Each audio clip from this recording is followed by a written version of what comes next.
Hi viewers, welcome to our channel. Medical కాలేజీలని ప్రైవేటీకరణ చేయబోతున్నారు చంద్రబాబు నాయుడు గారు అని చెప్పేసి గత కొన్ని రోజుల నుంచి కూడా పెద్ద ఎత్తున వైసీపీ విమర్శలు చేయడం చూసాం. ఇవాళ శాసనమండలిలో కూడా పెద్ద ఎత్తున మొత్తం అధికార ప్రతిపక్షాల మధ్య ఒక చర్చ జరిగింది. సభ వాయిదా వేసేంత వరకు వెళ్ళడం మనం చూసాం. మరి నిజంగా చంద్రబాబు నాయుడు గారు ఈ మెడికల్ కాలేజీని ప్రైవేటీకరణ చేయబోతున్నారా? అసలు వైసీపీ చేస్తున్న ఈ ప్రచారంలో నిజమెంత ఉంది? మరి ఇది ఎటువంటి పరిణామాలకు దారితీసే అవకాశం ఉంది? ఇప్పుడు దీని గురించి డిస్కస్ చేయడానికి పొలిటికల్ అనలిస్ట్ షణ్ముఖ్ గారు ఉన్నారు. వారిని తెలుసుకునే ప్రయత్నం చేద్దాం. So hi brother. Hi. So కొన్ని రోజుల నుంచి కూడా చూస్తూ వస్తున్నాం చంద్రబాబు నాయుడు గారు ఈ విధంగా మెడికల్ కాలేజ్ అన్నింటినీ కూడా ప్రైవేటీకరణ చేయబోతున్నారని. అటు పక్క జగన్మోహన్ రెడ్డి గారు దీన్ని హైలైట్ చేస్తున్నారు. మేము 17 మెడికల్ కాలేజీలను తీసుకొచ్చామని చెప్పేసి తన గురించి తను చెప్పుకోవడం చూస్తాం. మరి నిజంగా ఈ ప్రైవేటీకరణ చేయబోతున్నారా? మరి వైసీపీ చేస్తున్న ఈ ప్రచారంలో నిజమెంతుంది? మరి దీనికి సంబంధించి ఎటువంటి వివరాలు ఉన్నాయి? ముందుగా ప్రైవేటీకరణ పీపీపీ కాన్సెప్ట్ పక్కన పెట్టినట్లయితే ప్రజలు గమనించాల్సినటువంటి అంశాలు, గతంలో మనకు వచ్చినటువంటి ఈ ప్రైవేట్ మెడికల్ కాలేజీ పరంగా మనకు వచ్చినటువంటి బెనిఫిట్స్ ఏంటి, ఇప్పుడు మనకు నష్టం ఉందా లాభం ఉందా, సేమ్ అలాగనే కొనసాగిస్తున్నారా? End of the day college plus హాస్పిటలే కదా, ఈ రెండే కదా. సో దీనికి అనుగుణంగానే కదా ఏదైనా మెడికల్ కాలేజీ నిర్మాణం. కానీ ఇప్పుడు పీపీపీ వర్సెస్ ప్రైవేటైజేషన్. ప్రైవేటైజేషన్ అంటే ఏంది? కంప్లీట్గా ఒక ప్రైవేట్ వ్యక్తుల చేతుల్లోకి గవర్నమెంట్ యొక్క సంస్థల ఆధీనంలోకి వెళ్ళడం, ఇది ప్రైవేటైజేషన్. ఈరోజు నారా చంద్రబాబు నాయుడు గారు ఏం చెప్తా ఉన్నారు? పీపీపీ, పబ్లిక్ ప్రైవేట్ పార్ట్నర్షిప్, ఇది పీపీపీ.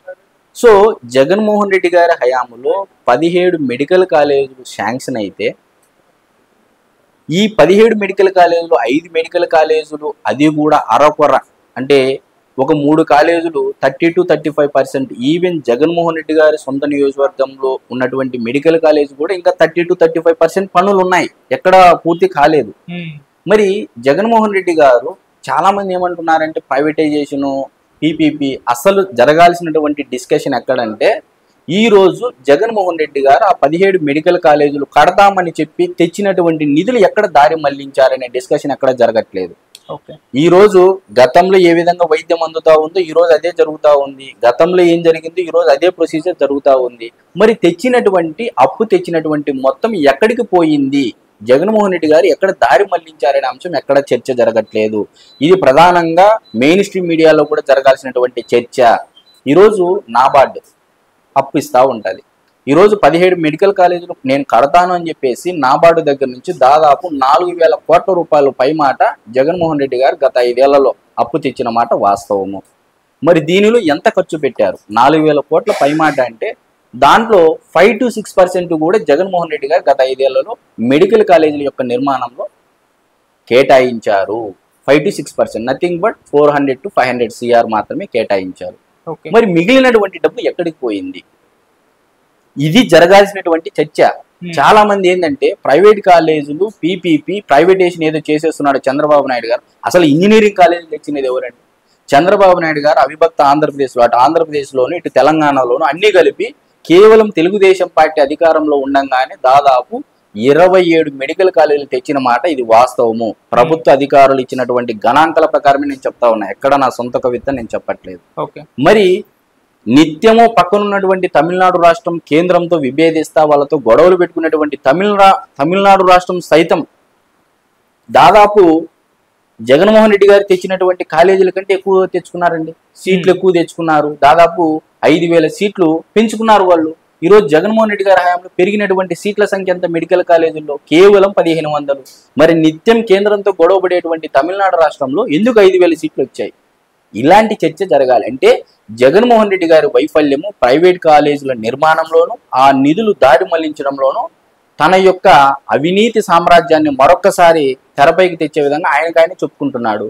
ఈరోజు ఇకపోతే పీపీపీ అంటే ఏంటండి? హాస్పిటల్ ప్లస్ మెడికల్ కాలేజు ఈరోజు మనం మాట్లాడుతున్నటువంటి అంశం.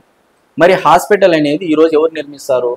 ఒక ప్రైవేట్ ట్రస్ట్, చారిటబుల్ ట్రస్ట్. అంటే ప్రజలకు సేవ చేయాలనే దృఢమైన సంకల్పము, ఆశ, కోరిక, ఆశయ సాధనలో చాలా మంది ట్రస్టులు తన సొంత డబ్బులతో చేస్తూ ఉంటాయి, చారిటీలు పెట్టేసి. అలాంటి వారికి మాత్రమే ఇటువంటి అవకాశం కల్పించి ప్రభుత్వం గతంలో ఏదైతే 50% ఫ్రీ సీట్లు, బి కేటగిరీ కింద 35%, సి కేటగిరీ కింద 15%. C category nothing but NRI management quota.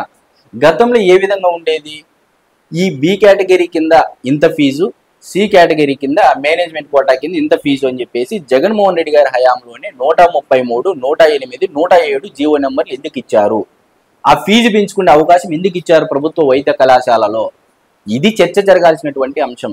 నిజంగా జగన్మోహన్ రెడ్డి గారికి కానీ ప్రైవేట్ మెడికల్ కాలేజీల పరంగా కానీ పేదలకు వైద్యం సరిగా అందాలి అని అంటే ఎందుకు 133, 107, 108 జీవోలు ఎందుకు ఇచ్చారు? ఈ జీవోల సారాంశం ఏంటంటే ప్రభుత్వ వైద్య ఆసుపత్రులలో బి కేటగిరీ, సి కేటగిరీ ఫీజులు పెంచుకోవడానికి మీరు ఎందుకు అవకాశం కల్పించారని నేను స్ట్రైట్గా అడుగుతున్నా జగన్మోహన్ రెడ్డి గారిని. అంటే గతంలో 50% సీట్లు అలానే కొనసాగుతూ ఉంది. చంద్రబాబు నాయుడు గారు ఇప్పుడు తెచ్చినటువంటి పీపీపీ పద్ధతిలో అదే 50% గవర్నమెంట్కే వెళ్తాయి. దాంట్లో కూడా ఇప్పుడు తెచ్చినటువంటి ఏదైతే రిజర్వేషన్ అప్లై చేస్తున్నారో, మొన్న తెచ్చినటువంటి ఎస్సీ ఎస్టీ రిజర్వేషన్లు అయితే ఉన్నాయో ఆ రిజర్వేషన్ కూడా అప్లై అవుతున్నాయి. అది అయిన తర్వాత మిగిలినటువంటి సీట్ల కోటాలో ఇది మాత్రమే అంటే ఈ 30 ఇప్పుడు నేషనల్ హైవేస్లో టోల్ గేట్లు ఏ విధంగా పెట్టేసి ఒక 30 ఏళ్ళు 40 ఏళ్ళు లీజుకి ఇచ్చేసి వాళ్ళు నిర్మాణం చేపడతారో అదే తరహాలో ఈరోజు గవర్నమెంట్ మీద భారం పడుకోకుండా ఒక 33 సంవత్సరాలు 32 సంవత్సరాలు ప్రైవేట్ ఎవరైతే చారిటబుల్ ట్రస్టులు ఉంటాయో వాళ్ళు నిర్వహిస్తారు. దాని తర్వాత గవర్నమెంట్కే ట్రాన్స్ఫర్ అవుతాయి. ఎక్కడిక్కడ ప్రభుత్వానికి నష్టం చేకూరుంది, ఎక్కడ పేదలకు అన్యాయం చేకూరుతూ ఉంది. గతంలో ఉన్నటువంటి ప్రొసీజరే ఈరోజు కొనసాగుతూ ఉంది పీపీపీ పద్ధతిలో. రాబోయే రోజుల్లో కేంద్ర రాష్ట్ర ప్రభుత్వాలు కూడా పీపీపీ మోడల్ని సజెస్ట్ చేస్తా ఉన్నాయి.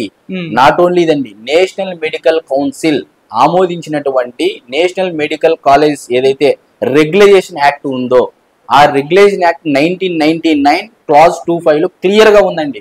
ఏమని ఉంది? కేంద్ర రాష్ట్ర ప్రభుత్వాలకి ప్రైవేట్ మెడికల్ కాలేజీల నిర్మాణం ఇది ఒక భారంగా మారినటువంటి పరిస్థితి. ఈరోజు ఎవరైనా చారిటబుల్ ట్రస్టులు కానీ అంటే పేదలకు వైద్యం అందించాలటువంటి ట్రస్టులు ఉన్నట్లయితే పీపీపీ మోడల్లో తీసుకొని వెళ్ళి కేంద్ర రాష్ట్ర ప్రభుత్వాల పైన భారం దింపే విధంగా ఈరోజు ఒక ఆంధ్రప్రదేశ్లోని పీపీపీ మోడల్ ఎక్కడ వైద్య కాలేజీలు నిర్మించట్లేదండి.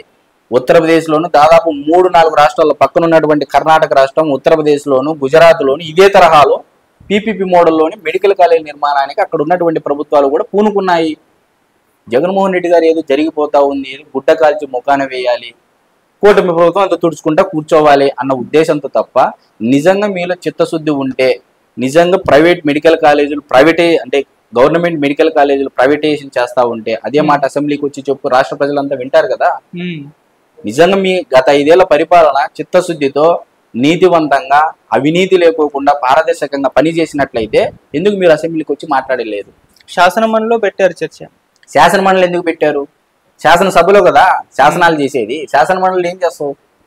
శాసనమండలిలో నిజంగా నీకు ప్రతిపక్ష హోదా కావాలి, నువ్వు ఇలాంటి విషయాలపైన మాట్లాడాలి అనుకుంటే ఈ రోజు నేను ఒక ఐడియా ఇస్తానండి. జగన్మోహన్ రెడ్డి గారి ప్రతిపక్ష హోదా కావాలి అంటే నేను ఒక ఐడియా ఇస్తాను. ఈ రోజు రాయలసీమ వెస్ట్ గ్రాడ్యుయేట్ ఎమ్మెల్సీగా రామ్ గోపాల్ రెడ్డి గారు ఉన్నారు. అతను రిజైన్ చేస్తాడు, మళ్ళా రాయలసీమ ఎమ్మెల్సీగా పోటీ చేయండి. ఎమ్మెల్సీగా పోటీ చేసి మీరు గెలుపొంది ఎలాగో శాసన మండలిలో మీ సభ్యుల సంఖ్య ఎక్కువ కాబట్టి శాసన మండలిలో మీకు ప్రతిపక్ష నేత హోదా దక్కుతుందని చెప్పేసి నేను చెప్తా ఉన్నా. ఈరోజు తెలుగుదేశం పార్టీకి కంటే అంటే జనసేన పార్టీ కంటే ఈరోజు కూటమి కంటే మీకే సభ్యుల సంఖ్య ఎక్కువ ఉంది శాసన మండలిలో. మరి మీరు అక్కడ ప్రతిపక్ష నేత హోదా తెచ్చుకోవాలంటే ఈరోజు ఎమ్మెల్సీగా రామ్ గోపాల్ రెడ్డి గారు రిజైన్ చేస్తారు. రాయలసీమ వెస్ట్ గ్రాడ్యుయేట్ ఎమ్మెల్సీ పోటీ చేయండి, గెలుపొందండి. ప్రజల నేత కదా, రాయలసీమ ముద్దుబిడ్డ కదా, అనంతపూరు, కడప, కర్నూలు ప్రజలు మీకు ఓటేస్తారు. భయం ఎలా? పులివెందుల పులి అండ్రి, సింహం సింగిల్ అండ్రి, ఇంకెందుకు భయము? ప్రజల నేత అనుకున్నప్పుడు, రాయలసీమ ముద్దుబిడ్డ అనుకున్నప్పుడు మీరు రావచ్చు కదా అసెంబ్లీకి, శాసన మండలిలో రావచ్చు. ఈరోజు శాసనసభలో శాసనాలు చేసినప్పటికీ అవి ఎక్కడికి రావాలండి? శాసన మండలికే రావాలి. శాసన మండలిలో మీకు ప్రతిపక్ష నేత హోదా వస్తా ఉందని నేను చెప్తా ఉన్నా. సో ఈ ఐడియా పాటించి మీరు గెలుపొందుకొని రండి. ఒకవైపు బీటెక్ రవి గారు సవాల్ చేస్తా ఉన్నారు, సిద్ధమా రాజీనామాకు, నేను కూడా సిద్ధమని. మరొక వైపు ఎమ్మెల్సీ కూడా ఆఫర్ ఇస్తా ఉన్నాడు. ఇంతకంటే నీకు మంచి అవకాశం ఎక్కడ దొరుకుతుంది ప్రజల కోసం పోరాడాలి అనుకున్నప్పుడు? కాబట్టి ఈ అసంబద్ధమైనటువంటి సత్యదూరమైనటువంటి మాటలు జగన్మోహన్ రెడ్డి గారు మానుకుంటే మంచిది. ఇదే తరహాలో మీరు మాట్లాడుకుంటూ పోతే ఏదో అధికార పక్షం పైన బురద జల్లాలనే ఉద్దేశం మీకు ఏదైనా ఉందంటే ప్రజలు నమ్మే పరిస్థితి నానాటికి మీ పార్టీ పైన మీ నాయకత్వం పైన తగ్గుతా పోతుంది తప్ప ఎక్కడ మీ గౌరవాన్ని పెంచే విధంగా అయితే ఉండదు అని చెప్పేసి 100% చెప్పొచ్చు. Thank you so much. నమస్తే.